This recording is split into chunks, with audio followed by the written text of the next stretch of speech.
In the United States, they had this school, I think it was up till middle school or high school, where they changed the whole study process, implemented AI tutors, so basically like a personal assistant, private tutor, right? But AI, and then all of the students put headphones on, and they reached like from like a mediocre level to the top 2% of all of the grades in the whole country. And I think that's the case. I think you can like what now is bachelor, 3-4 years, yes? So you can do it maybe in a half year, 1 year. I agree, like there's definitely something wrong. The latest Apple they launched this the translation, live translation. So it's prohibited in Europe. There is so many things that are prohibited in Europe. I am like super annoyed about this.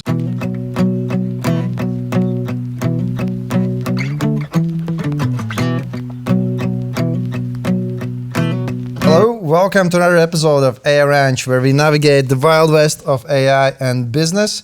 And today I have a special guest all the way from Switzerland, Martin Slisans, with the app Cembra Money Bank for financing, lending, and they implement all sorts of cool AI solutions there as well. And when he's not doing that, he's running marathons. So welcome. Thank you for having me. So I'm glad to be here. I'm the fan of your podcast. Watched a lot of episodes. So yes, I really like what you're doing. Thanks for having me. Yes, I'm also happy to. So we need to educate the world of what's happening. So what was the moment for you when you thought that AI has changed my job? So it started when you see how it's combining different data and how they're putting this in a most efficient way and showing the insights for the customers, for the product owners, for the product managers. So it's engine which can evolve and you can reuse in your daily work. Yeah, and that was a pivotal moment for me when I saw, okay, I can use it. I can get faster insights from What was it the moment when you start playing around with ChatGPT or before that? I think it was somewhere, like in finance and banking area, you have this automatic scoring, Yep. It's some kind of, premature AI model, I would say. Yeah? So that was the moment when you understand, okay, if you can evolve it and AI is exactly what is happening now, you can use it in a more sophisticated way. So I would say it was already before that, but of course, when the hype started, you started also to use more ChatGPT and so on. Okay. And how are you using yourself? It's like, is there some ways that now change the way how you operate? So I'm trying to find market insights. Yes, so specifically for Switzerland, because now we are operating currently only in the Swiss market. So you're trying to find the insights, what's happening in the market. Then also, what is very interesting, you can create quickly prototypes for your stakeholders to see, to show it how it would look like. What do you use for creating prototypes? Versal. I use it for that and tried a couple times. I have there's the saying Humphrey's law. If you don't see it, you don't know exactly what you want. Yeah. So that's what I'm trying to do with the business stakeholders. You're trying to show it first, and then they say, okay, this is not what I wanted. So it's before that, before you started building the apps yourself with these fantastic generative tools, were you able to build stuff, or were you programming? And No. I'm more using it for prototyping purposes. We have a separate team for building and. So you build a prototype and then you ask your program build this in a production. More or less, I would say, but in general, it's just for business to see how they can click it, they can play it with it, and it's already brings some value, and then you can get some feedback right away without starting coding, and then you're doing demo, and then you get the feedback. So you're kind of decreasing this feedback loop. Okay, so let's go in direction of decision making. So you have to make a lot of decisions for the product. How much are you relying on data, your instinct, on what AI tells you stuff? So I'm trying to do combination of both. It's you're trying to use AI for some insights, yes, and you're looking, let's say, for the data. For example, we had a case where my gut feeling or one of the business stakeholders comes to me and saying, okay, you know what, in Swiss market, people would like to have more transparency. I said, what do you mean by that? He said, we want to put in this page pricing, how much insurance costs, for example. So, I know from my gut feeling that it will decrease sales. So what we did, we implemented pricing in the specific page, and guess what? Sales decreased 60, 70%. So, sometimes you have to play with data. How do you explain this? Like, where this gut feeling came from? You have to cooperate with different business stakeholders, and they are operating with their insights from the market, from their experience. And I'm coming from different market where we tried this pricing setups in different market, and it worked. Mm-hmm. And sometimes people think that customers are not price sensitive in terms of the insurance, for example. But you have to understand what kind of customer segment you're operating with. So basically, I use my experience in a sense to prove my point. Mm-hmm. Okay, but you're not alone in the company. You have different managers, different developers, customer success people. How do you manage with these AI tools? Are you methodically educate them how to use these tools? Do you already see effects of this, or what is the strategy in your company? So I would say Swiss market in general are,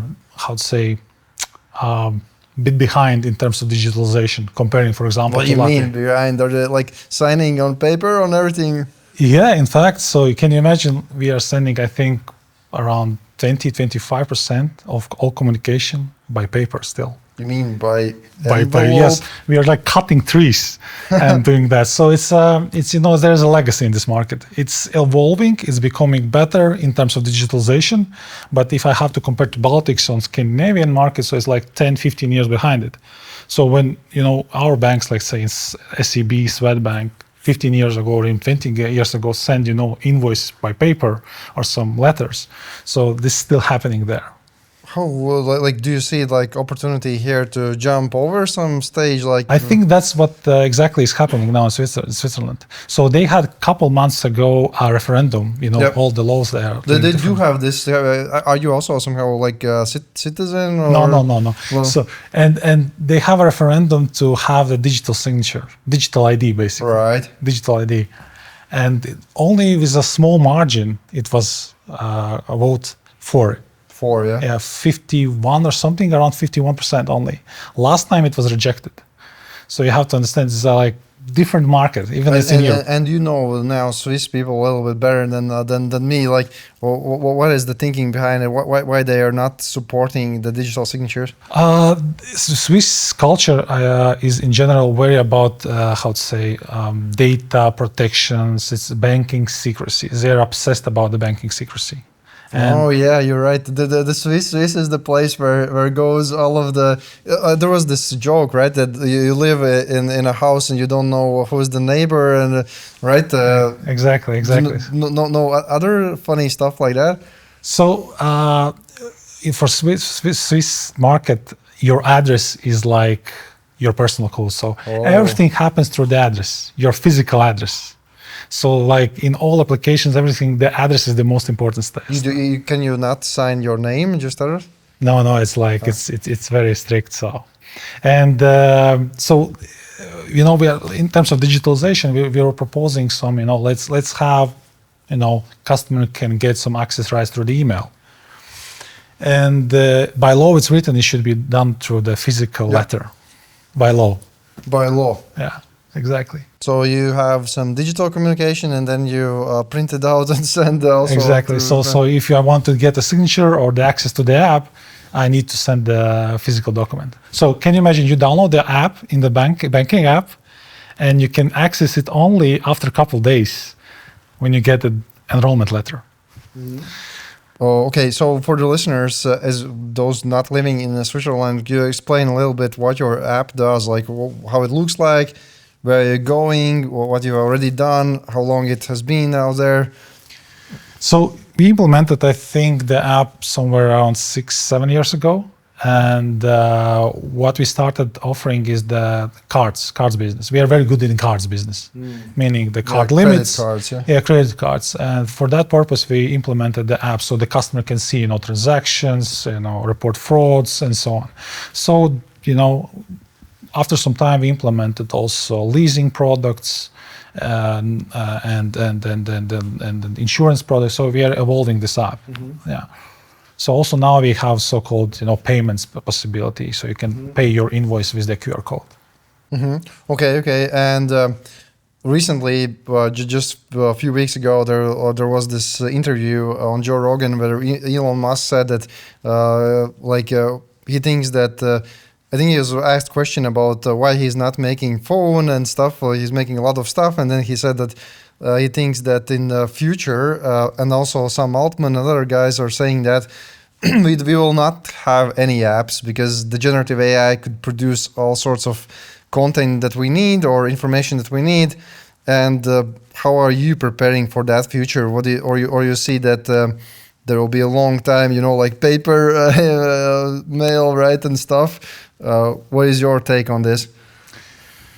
I think when it comes to finance and banking specifically, I don't think it will happen, let's say, in 5 or 10 years. So because of the data, because of the confidentiality and everything. So yes, we can see already that I think it was Amazon that you can order directly from ChatGPT. But not for the banking. I don't see it in the coming future. But the reason why it's complicated, you have to also understand that for the most of the banks, they are like centuries already, yes? So they have a legacy systems which was from 50s, 60s. But do you see already, you work on fintech, but and you actually work with finance, is not just like middleman. So do you see like these newcomers start pushing out the old guys like Revolut, right, and others? Yes, so-called neobanks. Yeah. And Revolut is becoming more and more aggressive. I remember like 5 years ago, then I was working in one of the traditional Latvian banks. It was like, They were laughing at Revolut? They were laughing. They're like, okay, it's more about some cards, like debit cards. They're not laughing. No, they're not laughing. They're now looking on that. They're now using them as a benchmark for user experience, yes, user interfaces. So, and you know that Revolut got a lot of money now. They're moving to new head office in London. They're getting more and more licenses in France and so on. So they're expanding as hell. But what I think most important also in terms of Revolut, as they're evolving in more markets, how they will keep the pace. Because when you are in more market, you need to have a very good architecture system, how you build it. Because, for example, in Poland, they're also offering some kind of, you can buy some bus tickets with the Revolut already. And then you have to keep all this like technical capabilities. Yeah, it's a very wide offering. Exactly, and for different markets they have a bit different offers. So I'm happy for Revolut, but I'm just thinking how they will keep this fast pace. No, but there is opportunity for you. Exactly. So that's a good news. But let's go back to nowadays. The attention span is decreasing. People are like. Using TikTok and all sorts of things, and you're designing app right now. How do you build this experience? So for the young people, for the next generation, do you already change it in somehow? Yeah. So what average attention span in 2020 was 12 seconds for the adults. Okay. So now it's 8 seconds, and it's decreasing. Sounds scary. It sounds scary, exactly. So how quickly you are switching, so it's very important. And the most important thing for the app, when you log in into the app, you see the most important information, your account balance, your last transaction. So the first screen is the most important. And when you look on the data, you can see the heat maps, Yeah. And you can see sometimes that the customer doesn't even scroll until the end. So 1-2%, despite how long is the page, they're scrolling. And so you have to keep on the most information, the most important on the first screen. But the banking app is not like TikTok, wherever you get entertained. Is there any ways how to keep attention longer? Is there? Yes, there's some tricks. You're using this micro animation. You have a banner and there's a arrow moving here. So does it help? Yeah, it helps. It helps to bring this attention to a specific place. Oh, yeah, look here. Yeah, look here, slowly, some small animation, and it really helps. And we see that also clearly from the data.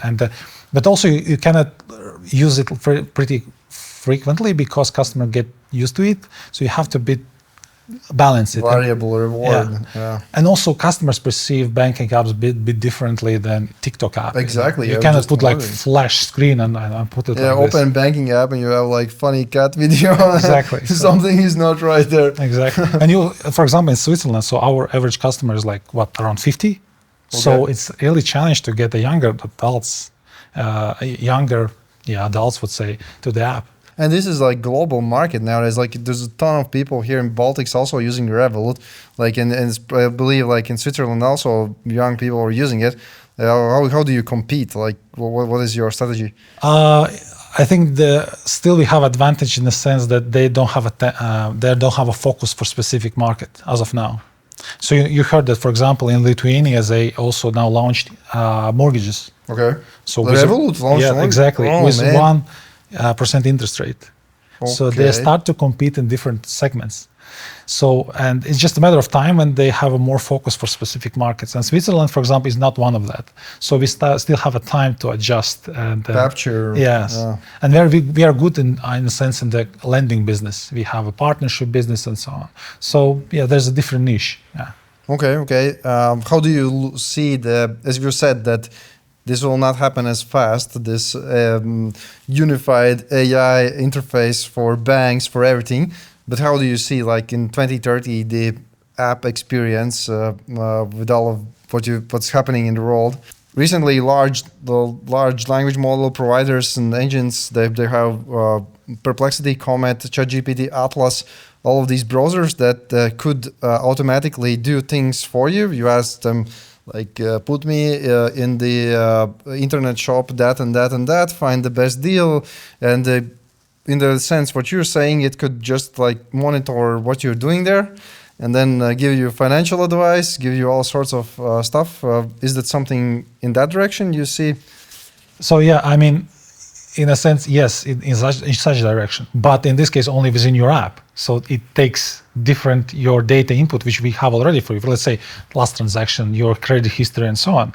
So then within this, exactly the banking app, the software is generated. Yeah, it will be tricky because I believe it will not take long moving these agentic systems from browser to the operating system. Then you start to compete with them, like they will start to scrape data from your app and stuff. But the tricky point is data.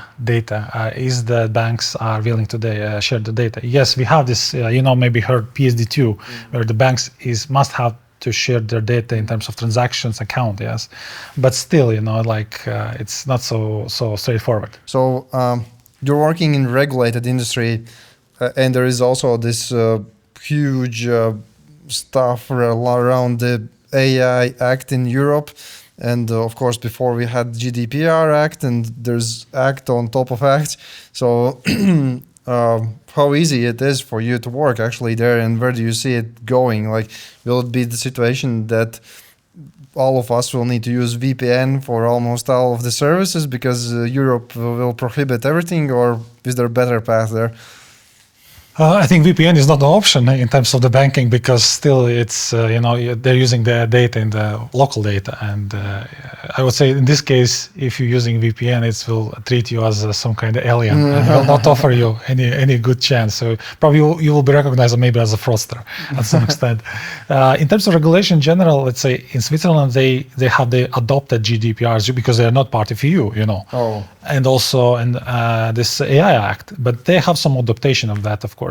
And Swiss market, I think, in terms of regulation, is one of the toughest. Yeah. So, for example, lending, yes, there still is a law that you have the cool off period of 14 days. So let's say you apply for a loan, okay. You get the approval, and then you have to wait 14 days to get the loan, get the money. And in that period, you can cancel it, right? You can cancel it. So, for example, in Latvia, it depends on company, but some companies have a decision within a minute. So, and then you can have it within 30 minutes or something, the money on your account. So it's a much, much different approach. And I think a regulator, in a sense, is in Europe and also in Swiss market is behind usually, from the innovation perspective. And also, one thing you have to understand is like how good regulator will be in a sense to understand what is AI is doing. And I think the banking area will have to provide explicit explanation how the AI model is working, how based on what this decision was made. So that will be the most important part. But it's doable. Like, I mean, it is also one myth that AI is like black box. Nowadays, there's so many ways how to make it white box. So it's I don't think it's some kind of way that it cannot be resolved. Okay, but so you know how to navigate these regulations, right? And do you believe you will introduce some AI features soon in the app as well? Definitely. What will be the features you want to deploy? I mean, we have a next year strategy as for basically the focus will be on AI, how to implement it from different perspective in the. Will your app listen? No, definitely not. I mean, only on the explicit acceptance of the customer. Yeah. But not yet. We are, I think, far away from that. Like in Europe, I think biometrics, in the sense your face is not allowed to use for the model. I think, for example, in some countries you definitely know that. Yeah. Go to the bus and it's scanning your face. Biometric scanning is a problematic nowadays, but again, they have this omnibus package in autumn where the European Union is issuing like exceptions, and most likely the face scanning for many cases will be allowed, even though it's a prohibited use case. It doesn't make sense many times. If you're using the face scanning for your entrance in some building or some ring camera or something like it is not like a threat to the European values and stuff. Exactly. When the latest Apple they launched this the live translation. So it's prohibited in Europe. There is so many things that are prohibited in Europe. I am super annoyed about this. If you just install VPN and be very careful going to your app, because you will think I'm a fraudster if I go with the VPN to the banking app. I even did not think about it. Maybe already some banks think that I'm a fraudster. So, but anyways, with VPN you have such great stuff. Like if you just connect with VPN to the US, America, right? You get completely different Gemini. You get completely different models for editing photos. It's 10 times better than the European models. You get video generation, you get all sorts of these text processing tools which are much better. They are all scared of these regulations and they just, okay, let's not release the version to Europe. That's the reality. I was thinking only using VPN for the Netflix, so you get a different context. Yeah, exactly. Nowadays, VPN is not for Netflix. It's for productivity because it's really crazy difference. You should try it. Definitely. Also the new features, all of the new features which appear in these AI tools. I remember the agent which do things for you in the browser. Yes. It was also only available in VPN. Unfortunately, so we'll see. Maybe politicians will wake up. What do you think? They will wake up on this, or 27 or how many countries are now in European Union? So I think it will take time. So look, we cannot align for years on this summertime, wintertime. Shifting hour. It's discussions for 10 years or something. Or they cannot agree if we should go to summer and winter. Exactly. Time. So we should not switch it anymore. So they cannot agree for years already. So I think this is I'm always fascinated about that picture. There's one famous photographer. I think they take it in the late night hours with the politicians all smiling. We passed the EU Act, AI EU Act, heroes, to pass that was much easier now than to fix that. So unfortunately, now we're in that situation. Exactly. Yeah. So let's see how it evolves. So let's talk about the future of work. We already see that actually from the data, the Wall Street information on all of the Deloitte financing, finance analytics companies, banks, there is a huge drop of employment applications. Basically, they don't need as many workers anymore, especially white-collar workers. Previously, everybody was thinking robots coming, replacing the factory workers, actually replacing the white collar workers. Do you already see that? Like you have experience working with also the old banks and new banks. Do you see that it is shifting how they approach to hiring and people get automated? Yeah, I mean, look, there's definitely less open position also in the banking area, and but one thing you have to bear in mind is that also there's data which is showing like most of the AI projects now is failing. And I think that's one of the MIT report. Yes, MIT report. You have to be very careful that there's, like nuances, let's say. Yeah. But still, I'm pretty sure that in Harvard Business Review, after some time, there will be the case studies why they failed, and the why they failed is because from down to up. So those who are in the down position, so they're not buying in. Yep. On this, and from top, it's looks very simple. Yep. Let's do it. It's like no-brainer. And I think just a matter of time when you will see new open position in terms of AI. You already see that, and there will be more and more. So it will just need some time to shift the skill set. So is there any way how what do you think how to motivate from bottom to up? Like, I mean, as you say, business owners, decision makers often see that it makes sense to do certain things with AI, but then it even comes down to like in industrial age where they put automation in the factory and the factory workers intentionally break the machine so that it would not replace them. Is there any way to actually move forward with this, or you think this will be very difficult? I think it's competition. A competition in terms of the labor. Yes, you have to be in line what is happening, and those who are not so flexible, they will need more time probably to be aligned with the skill set. But I think some people will lose the job, but if they're so flexible to change their skill set, which will take some time, and it's also, I think, one of the things which government needs to be involved as, then it should be fine. Yeah. What do you mean, like how government help? So in terms of government, there is a lot of funding in terms of the changing the skill set or the re-education. Re-education, yes. There's already happening that, but I think there will be more focus on AI skill set, and I think one of the things which stand out is that you need to have this critical thinking to use the AI, and those people who has this critical thinking, how to ask right question to AI, those will be more flexible in sense and more in demand. But there is a paradox on that. Everybody is talking of learning critical thinking, but you have critical thinking because you have all of this experience and know-how for the business processes, for everything. But if a person has rely only on this illusion of knowledge where somebody gives you all the answers on the silver plate, this is no critical thinking there, and you cannot like separate it. You need to go through this pain and suffering to get to actual critical thinking. How to motivate people to do that is a different question. Yes, you're right. I mean, and then you don't know you don't know that you're wrong. Yeah. And AI in general is trying to make up some answers, and by the way, the AI is in general always wanting to agree with you. Exactly, because it's like it's trained in that way. There is a reward function for giving the likes up, right? And you will not press like up if the AI would tell you that you're wrong, you go home and so on. Yeah. So and in that sense, it is very difficult actually. Yeah.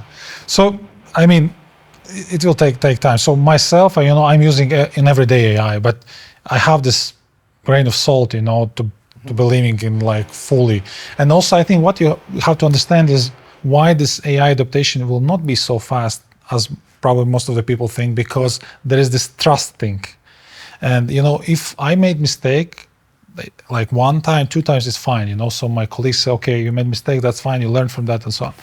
When AI makes mistake, it's a bit different story. You start to trust it less and less. But it also is kind of like psychological thing. Like if AI makes a small mistake, then basically you have justification to say that, okay, it doesn't work. I don't need to worry about it. But it actually, this is not that easy. Exactly. And I did some, I tried some models like once and then after a couple of months and see how they improved. You can see this, how it's improving pretty fast. I can give you one trick, like my benchmark, which is actually working quite well right recently, is of course you need to give up a little bit of your privacy, but you connect, for example, your Gmail with ChatGPT Pro, this 200 version, and basically you have deep research function with GPT Pro, which is the best model they have, not the GPT-5 thinking, but Pro. With the email integration, and then you ask anything you want about your email, like last, I don't know how long ago, and as crazy things I ever asked, it always finds me the answer, which is crazy. Like you can try all sorts of other tools, classical search, also the semantic search or something. It sometimes fails. You cannot find the right email, the right offer or something, but it has not yet failed me with that. The only difference is that you need to change how you work, because if you do that, it takes about 20 minutes to answer you. So you need to open one thing, second thing, third, fourth tab, and do something else, and then you come back and you have perfect answer. So that's one benchmark. Definitely recommend everyone to try out, and then you can feel that this saying that it will make mistake. It's not as relevant. You have something similar experience on some tools that you thought it will do not work, but it actually did work? Recently, Perplexity, and I asked a question about myself. Recently, after some time using it, I asked, "What do you know about me?" And I was pretty surprised how detailed information it had about me.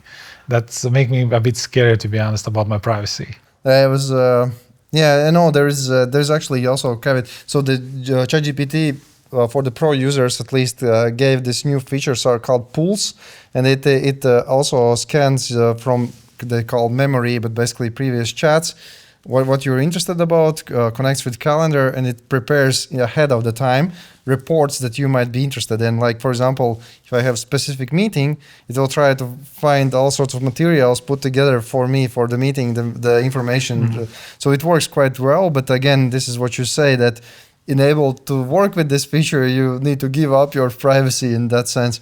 Exactly, and in terms of work also, I sometimes use this feature. Prepare me for the next meeting, and I think that it's not so good still, because the data which I'm feeding it's not so good. So you have to have a proper data in terms to get the output. Yeah, it is still quite interesting to meet people that still don't realize that these large language models, they need to be connected to data source, and basically if you use it in vanilla version where you just put web search or something, it will bring some random stuff for you, because you do not choose what kind of source you want, right? That's why I like better ChatGPT than Gemini, because they have option to turn off the web search, Like in Gemini, you cannot turn off, as I think.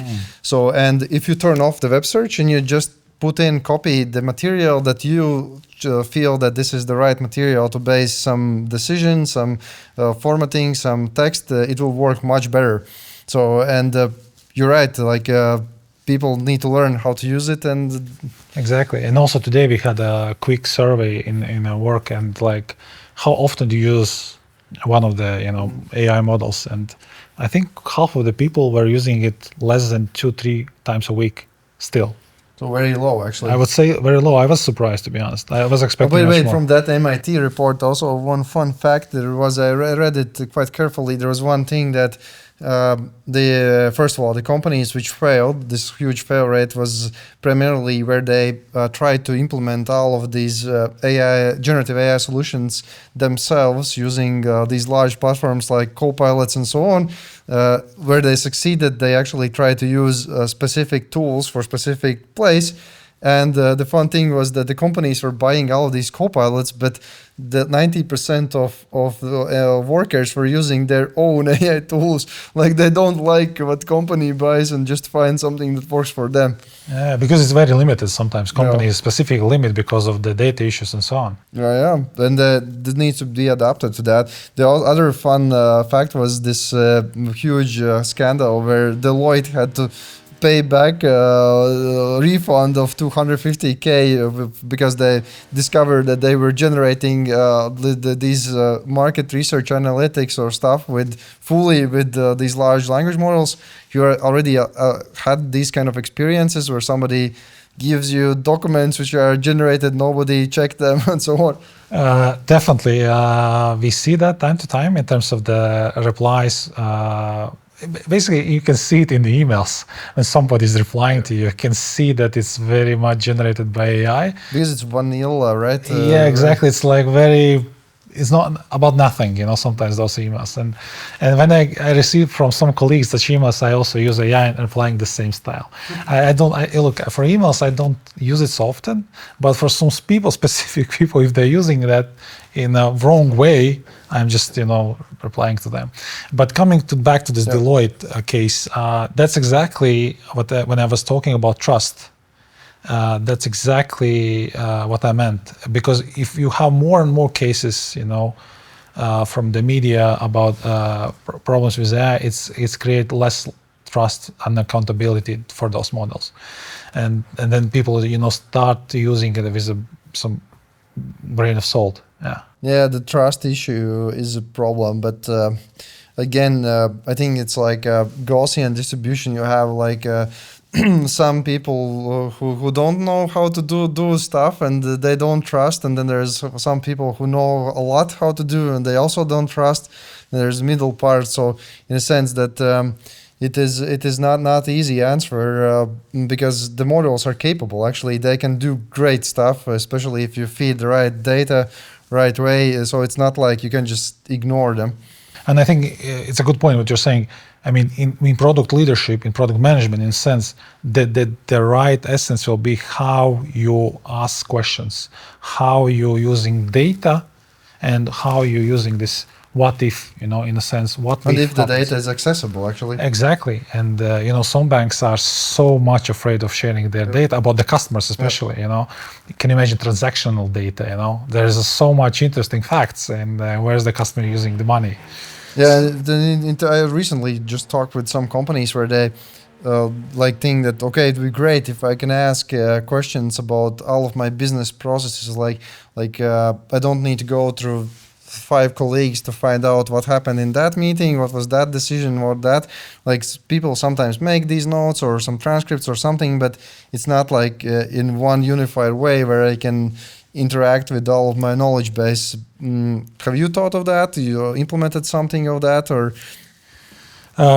We some time ago, we are still in implementation phases, AI chatbot. Yeah. So, and we had a case when, we're testing it and it's showing, you reached the limit. So can you imagine that the customer is asking a question in chatbot and then you get very bad. And the customer will say, okay, you reached the limit of the question. Sorry, not today anymore. But no, that was fixed, but it was very interesting use case in a sense. And but look, coming back to what you said, avoiding this loop of 5 people, coming to the right answer. So we tried a couple times to record the meetings. Yeah. So Copilot. Yep. And you can feel how the energy shifted in the meeting. As soon as you press the button record, you feel that people are talking differently. They are less willing to share the information, their ideas and so on. They are a bit more afraid. Maybe it's just a matter of time, but there is this kind of different energy when you start to record, because then you can, everybody knows, you can inform that this meeting is recorded, but then you see how the energy is shifting.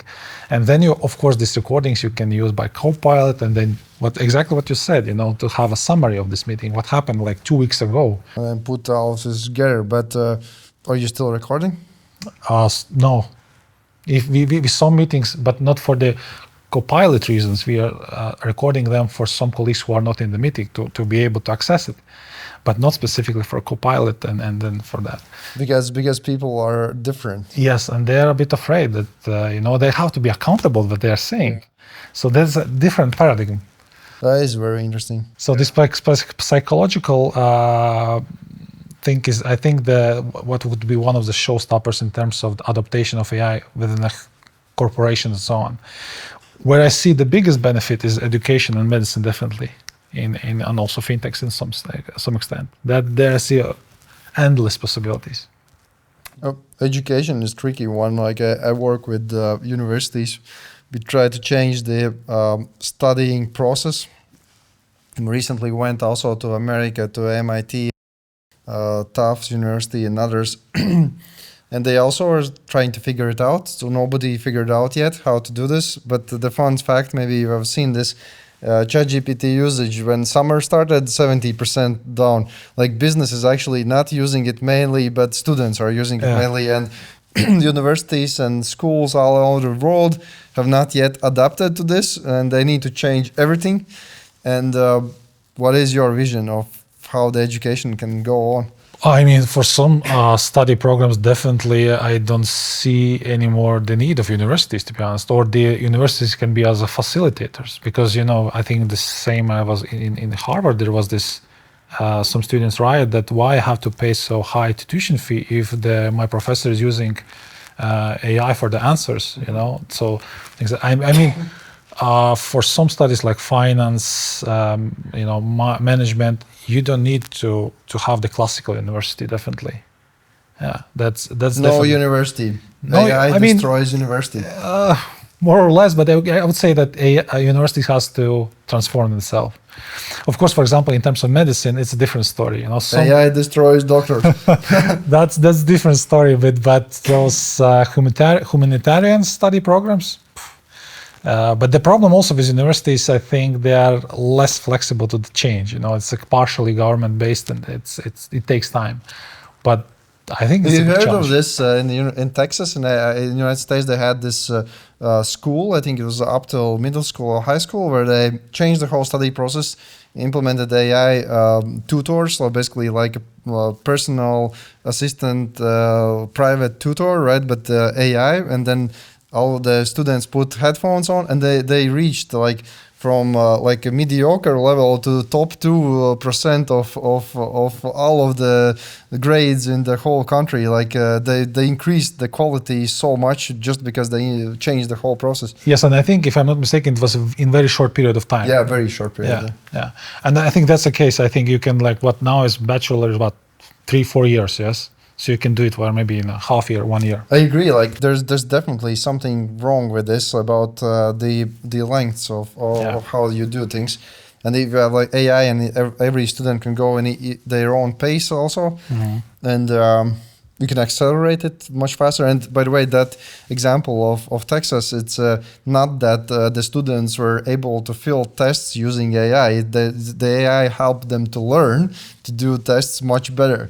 So it is possible. So yeah, and I think that's also Europe problem. Europe problem is that we have aging population, and we need to have younger people going to the job market first, faster. Yeah. So I think maybe that's the way how you start your work, not at 21, but from 19 already. Most of the people. And where we need extra workers, we'll have AI workers. Exactly. Yeah. Okay, so we have solved immigration. More or less. Bring in AI. So let's do some shorter questions. Sure. What's the way how you spark your creativity? Harvard Business Review is one of my source of creativity, and also I follow a couple of podcasts, one of yours as well. Right. So yeah, that's where I find the creativity, because AI now is the AI related podcasts, and this Diary of CEO, for example, it's a bit different one, but that's a good one. What could we do in the podcast more to bring more value to you?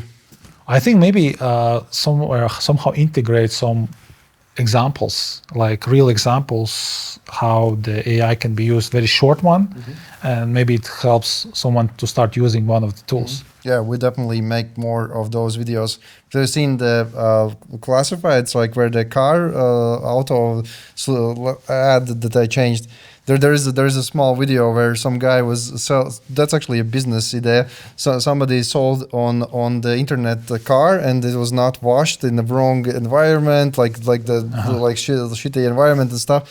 And with the Gemini Pro, with this version, I virtually cleaned the car, put it in nice environment, make the right angles, everything, and basically the ad became from like crappy ad to very high quality ad, and somebody could just make it automatically. You know, like look for items or like some kind of expensive items which are bad ads, right? Even AI can judge if the ad is good or bad, buy them, and then resell it with good ads. You know, like drop shipping or something, and you can do it like just with some clicks. I was wondering why people are not doing it. There should be much more high quality ads.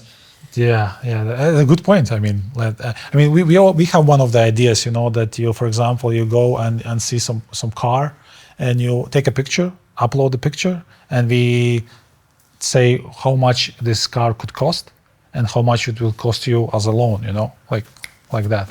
Yeah, that's called zero-shot classification. But you want higher accuracy, you can do higher accuracy, but that's not bad as well. Estimate. If you could give some AI superpower to your people in the team, what kind of superpower you would like to give them? One of the things which I was thinking is to give the ability to do like 100 A/B tests, you know, statistically significant tests, you know, simultaneously. That would be really nice to have it. Yeah. Would you allow AI to choose your next vacation location? Partially.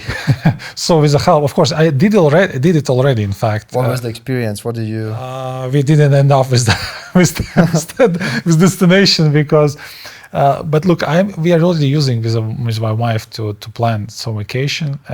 But we are looking also. We are checking the sources, of course. We need to enjoy the time while all of the booking stuff is not yet paying the ChatGPT. At some point, you will not be able to trust these. That's a good point. I was just thinking the same was when Google was introduced. There was no ads initially, of course, very limited. But when they will start to do that, it's just a matter of time. It's very, very soon. That's one point. Yeah, like I just canceled my account in Facebook, and for the reason because you know you just see like 80-90% of the ads. You know, like there's no point. Ad platform. Exactly. That's just ended up. Yeah. It's like yellow page. So what's the most human thing about AI? Kinda empathy, I would say. I agree. Like it is there. So marathon or product launch? Marathon, yes. Okay, how long marathon? So what marathon is 42 kilometers, 195 meters. I just remember last year. Marathon because you know like every product is a kind of marathon. You know you're building on top of that. Data-driven or intuition-driven? Data-driven with some intuition. Name gadget that you can't live without. I would say the Garmin. Garmin is the one of that who is monitoring. And why it's better than Apple Watch? I think the longer battery. And look, you can always save battery. and that's true, but also if you run a marathon, I guess you will die out soon. Yeah, exactly. So it will die out definitely. What's the coolest tech you lately have tried?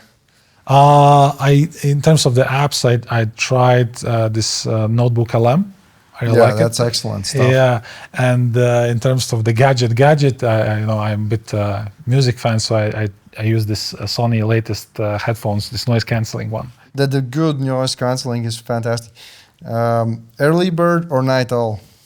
Oh, you know, they say the early bird is better because you know the best hours when you sleep is like 10, 11, but I am in general night owl. Yeah, I always try to also flip it over with like I know there's like. I can do one more thing at night, but if you sleep, then you have a great reset.